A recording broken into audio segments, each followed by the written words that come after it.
warahmatullahi wabarakatuh. Perkenalkan, nama saya Zahra Septiani dari 12 IPA 2. Baiklah, saya akan membacakan sedikit ringkasan tentang buku Azab dan Sengsara, karya Merari Siregar. Yang saya bacakan di sini yaitu bab ke-7 tentang Dalam Rumah Bambu Mariamin. Kak Riam, ini surat yang diberikan seorang tukang pos, kata seorang budak yang berlari-lari dari halaman rumah mereka itu masuk ke dalam. Mariamin menerima surat itu dengan gemetar tangannya, karena tulisan surat itu dikenalnya. Surat ini dari Medan dan dari Aminuddin, Mak, katanya sambil membuka surat itu. Belum habis Mariamin membaca surat itu, maka pucatlah mukanya, peluhnya mengalir pada seluruh badannya. Pemandangannya pun sudah salah, suatu pun tak ada yang terang dilihatnya. Semua berpusing-pusing di matanya. Kalau si ibu tiada menangkap dia, sudah tentu ia jatuh terbalik, karena ia sudah pingsan. Astagfirullah, mengucap Mak Mariamin sambil meletakkan anaknya itu ke atas tikar yang terkembang. Yang pingsan itu terletak tiada bergerak, dan surat yang menghancurkan jiwanya itu dipegangnya kuat-kuat dengan tangan kirinya. Pipi, bibir, serta kelopak mata yang halus itu amat pucat. Tiada ubahnya dengan mayat, hanya dada yang turun naik sekali-sekali. Itulah yang memberi tanda bahwa ia masih bernyawa. Bukankah Bunda sudah berkata, kita orang yang hina. Anakku, bercintakan orang yang kaya juga. Beginilah kesudahannya, kata ibunya sambil menangis, dan air matanya bercucuran ke atas pipi anaknya yang malang itu. Beberapa lamanya barulah Mariamin sadar akan dirinya, karena ibu yang sudah bingung itu tiada berbuat suatu apa yang akan menyadarkan anaknya. Umpama menyapukan air dingin ke muka si sakit, bagaimanakah ia mengingat itu, karena ia pun sudah kehilangan akal pula. Anak gadis itu membuka kelopak matanya yang pucat itu. Ia melihat ibunya menangis dan surat di tangan kirinya. Sekarang tahulah ia apa yang terjadi di atas dirinya. Maka bertangis-tangisanlah keduanya. Bukankah hati manusia yang acap kali mendapat azab pada kehidupan ini amat halus perasaannya? Jikalau ia luka, maka luka yang sudah bertahun-tahun itu pun menambahi sakit dan pedihnya luka yang baru itu. Janganlah anakku membaca surat itu juga, karena hati anakku masih dalam masyghul, ujar ibunya sambil surat itu dihelakkannya perlahan-lahan dari tangan Mariamin. Ya, Mak, simpanlah dahulu surat itu, sahut Mariamin dengan keluh yang panjang. Entah berapa hari, entah berapa Jumat, entah berapa bulan, anak gadis itu tiada lagi meninggalkan tempat tidurnya. Tetapi lama, lebih lama daripada dugaan orang, karena suatu pun tak ada obat yang menyembuhkan penanggungannya itu. Benarlah seperti bunyi peribahasa ini. Luka di tangan dapat ditahan, luka hati apa obatnya? Akan tetapi, sungguh pun demikian, penanggungannya itu adalah makin berkurang. Sehingga setelah beberapa lamanya, dapat ia serta bekerja menolong ibunya. Mukanya yang penuh dahulunya sekarang sudah kurus dan pucat, dan mata yang hitam jernih itu sudah berkurang cahayanya. Amat kasihanlah kita melihatnya. Seharusnya tubuhnya yang lemah itu jangan dahulu dibawa bekerja. Tetapi apa boleh buat, orang yang miskin itu harus minum keringatnya dan makan dagingnya. Tepat pada hari yang pertama setelah Mariamin sembuh, maka datanglah Baginda di atas dengan istrinya membawa nasi bungkus ke rumah ibu Mariamin. Waktu itu si ibu tak ada di rumah, hanya Mariamin sajalah yang tinggal di rumah. Setelah dilihatnya orang tua Aminuddin datang itu, maka ia pun berlari keluar mengajak mereka masuk. Dengan muka yang ramah, ia mempersilahkan jamu itu duduk di atas tikar, yaitu tikar yang dianyamnya sendiri itu, untuk tempat duduk ayah Aminuddin dua laki istri. Serbuk kopi jualah yang tersimpan itu pun dikeluarkannya lah, lalu diletakkannya ke hadapan tamu yang berdua itu. Dengan hormatnya ia berkata, Ayah dan Bunda, minumlah air panas yang dengan tiada sepertinya ini. Hamba hendak pergi sebentar memberitahukan Mak akan kedatangan ayah dan Bunda.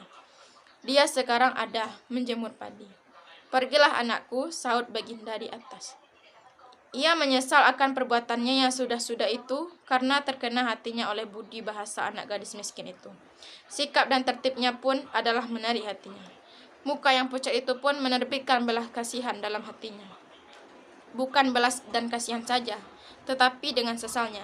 Sekarang ia amatlah menyesal sebab melalui keinginan anak yang muda berdua itu, Siapa tahu karena perbuatanku itu aku memusnahkan Untung dan mujur Aminuddin dan Riyam.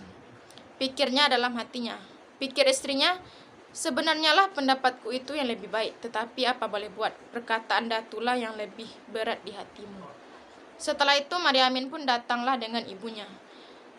Orang itu pun makanlah bersama-sama. Sesudah makan dan minum, Baginda di atas pun membuka tutur, yakni mengatakan maksud kedatangan mereka itu. Semua pesan Aminuddin itu disampaikannya. Sesudah mereka itu meminta maaf atas kesalahannya itu, Baginda di atas pun berjanji bahwa sejak daripada itu mereka itu akan mengubah kelakuan yang selama ini, yakni tali perkauman itu tak akan putus, melainkan bertambah kukuh dalam hati mereka itu. Jamu itu pun pergilah. Ibu Mariamin bersenang hati, bukan karena pembawaan kerbau dan lembu itu, akan tetapi disebabkan janji yang mulia itu. Mariamin meskipun ia beroleh emas dan perak atau apapun yang lain, akan tetapi barang yang amat diinginkannya itu tetap juga hilang selama hidupnya. Tetapi sungguh pun demikian ia memuji budi Aminuddin yang baik itu. Sementara itu ia mengambil surat Aminuddin dari bawah bantalnya, lalu dibacanya perlahan-lahan. Air mukanya tak berguna lagi, tinggal tenang saja. Kemudian ia pun mencabik kertas kitab tulisnya yang sudah lama. Lalu ia menulis surat akan memenuhi permintaan Aminuddin itu dengan seikhlas-ikhlas hatinya. Seperti inilah surat yang diberikan dari Mariamin kepada Aminuddin. Habis siang berganti malam, habis minggu berganti bulan. Demikianlah adanya sehingga setahun, akan tetapi suatu pun tak ada perubahan dalam rumah bambu tempat ibu dan anak yang miskin itu.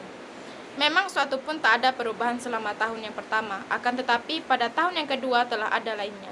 Lebih-lebih pada waktu yang kemudian ini, Mariamin, anak gadis yang di dalam duka nestapa itu, sekarang lebih sibuk bekerja daripada yang biasa. Seolah-olah melakukan persediaan untuk perjalanan serupa tahun yang dahulu, tetapi sekali ini ia bekerja. Itu tiada dengan girang hati. Tangannya yang bekerja itu bergerak dengan tak tetap dan muka yang halus itu kurang cahayanya karena dimuramkan hati yang bimbang itu. Hari waktu berangkat tak lama lagi, hanya menunggu seorang muda yang datang dari Pandang Sidempuan. Dengan orang itulah ia akan kawin. Maksud orang itu yakni hendak beroleh untung, karena sebagai kepercayaannya, perkawinan itu membawa untung kepada laki-laki dan perempuan. Akan tetapi bagi anak gadis itu tiadalah perkawinan itu membawa untung dan mujur bagi dia. Ia perempuan yang telah kenyang oleh kesedihan. Meskipun umurnya belum seberapa, perkawinan itu tiada akan memutuskan azab dan sengsara yang bertali-tali itu, tetapi akan menambah kemelaratan lagi bagi dia, anak gadis yang malang itu. Semuanya itu dilihatnya, dirasanya, bukan dengan urat sarafnya, tetapi hatinya mengatakan padanya. Akan tetapi apa boleh buat, tiadalah dapat ia menolak beban yang akan dipikulnya itu. Ia telah mengerti bahwa hidupnya di dunia ini tiada lain daripada menanggung dan menderita bermacam-macam sengsara. Bagaimanakah dapat ia menolak perkawinan itu? Karena ibunya berkehendak demikian, menerangkan keberatannya serta perasaan kemauannya. Tetapi membantah perkataan ibunya tak sampai hatinya, karena belum pernah diperbuatnya. Betul ibunya tak memaksa dia, hanya sekadar menyuruh dia, karena bolehlah nanti di belakang hari mendatangkan malu apabila anaknya itu tiada dipersuamikan. Orang yang tinggal gadis itu menjadi gamit-gamitan dan kata-kataan orang. Itulah yang ditakutkan ibunya. Itulah yang menyebabkan si ibu menyuruh anaknya menerima pinangan orang itu. Bukan mudah menjadi perempuan, kata ibunya. Laki-laki itu lain, meskipun ia melambat-lambatkan perkawinan, tak seberapa menyusahkan dia. Bila hatinya nanti bergerak hendak beristri, dapatlah ia dengan segera mencari perempuan. Akan tetapi, perempuan itu, kalau ia hendak bersuami, bolehkah ia nanti masuk ke luar negeri, orang akan mencari jodohnya? Oleh sebab itu, baiklah anakku, jangan melalui permintaan bunda ini. Lagi pula manusia itu harus jua diperjodohkan.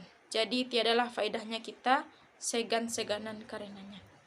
Kebenaran dan pertimbangan yang dituturkan ibunya itu benar pula dalam pikiran Mariamin.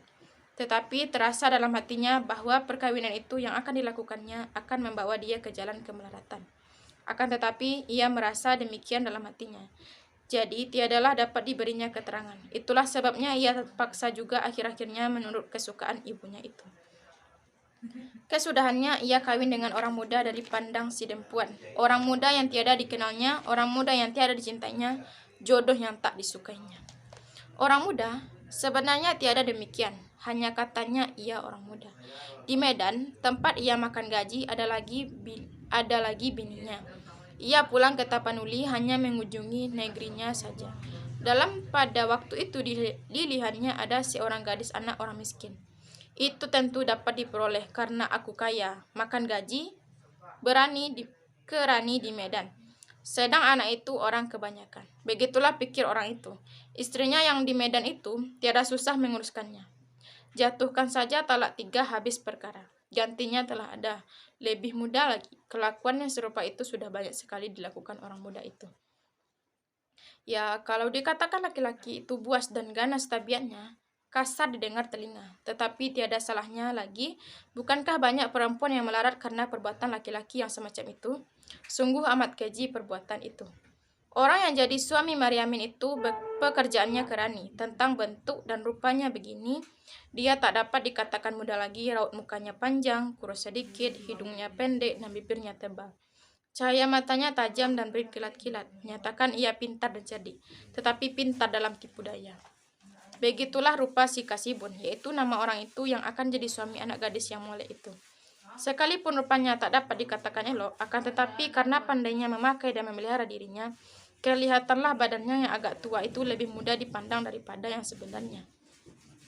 Kasibun pun datanglah ke rumah orang tua Mariamin. Mariamin telah sedia akan meninggalkan si Piro, menuju ke Medan tempat yang ramai itu. Waktunya berangkat pun sudah dekat, yakni besok hari Jumat. Karena kawan di jalan telah dapat. Malam itu yakni malam Jumat, pergilah si ibu dengan Mariamin membawa cambung yang berisi air dengan lemau purut serta bunga-bungaan. Pergi mengunjungi kuburan mendiang Sultan Baringin. Setelah mereka itu sampai, maka Mariamin pun menyiramkan air yang dicambung itu ke atas kuburan bapaknya. Dan ibunya berdiri memandang ke tanah. Suatu pun tak ada ia berkata-kata. Karena terkenang olehnya kejadian yang sudah-sudah, tatkala Sultan Baringin masih hidup. Mariamin meletakkan cambung itu, lalu mereka itu duduk bersama-sama di sisi kubur. Sunyi serta lengang rupanya tanah perkuburan itu, karena seorang manusia yang lain tak ada di situ.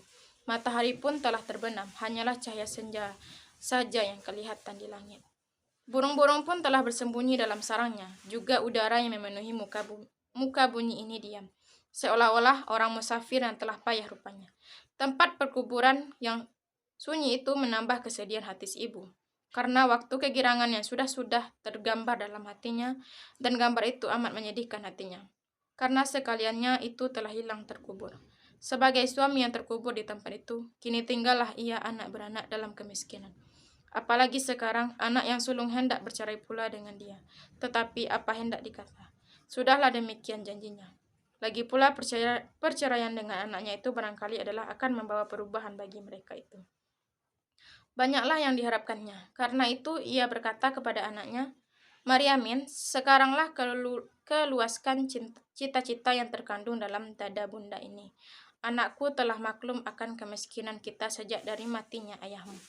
Bukanlah bunda yang salah, dialah yang menyebabkan kita demikian.